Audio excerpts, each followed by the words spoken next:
esa mierda que dijiste ya no vale nada. Son las acciones lo que cuenta, el otro me da igual.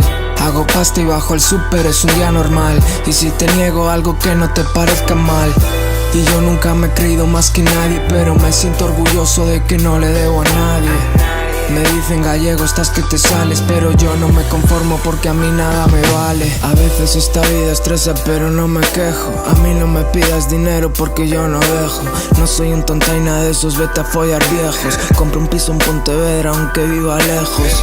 Hacía pasta en internet mientras tú ibas de fiesta. Siempre dormí muy pocas horas, nunca me eché siestas. Vendo de todo por eBay, añádeme a tu cesta. Por si no hay otras vidas después de que acabe esta. Estoy mirándola a los ojos, veo su alma en llamas, haciendo money desde el móvil, tumbado en la cama, cuidando de lo mío por si me muero mañana. A veces sé que tiene menos, ese es el que gana. Aunque yo sea el demonio, pa' mi madre soy un santo. Y viendo en el infierno fuego todo lo que canto, buscando euros mientras tanto con el cuánto.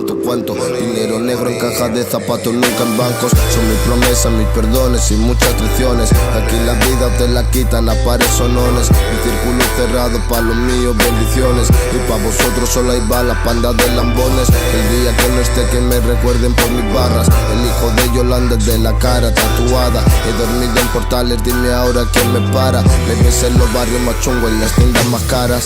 La cultivo en California y me la fumo en parle. Si nos debes pasta vamos a cobrarle. No saques la pistola si no vas a usarla. Tu piba está muy suelta, tuve que frenarla. Lo mismo llego en un Citroën que en una Corvette. Aún no tienes 10.000 pavos si andas en Bemeta. Tuve que priorizar, hay mayores metas. No me apetece follar, zorra, estate quieta. Lo enviaba certificado desde aquí a Madrid. Ahora yo ya estoy quitado, eso no es para mí. Esa movida transcribió y te la cuento aquí. Estuve muchos años a la sombra, ahora me toca a mí.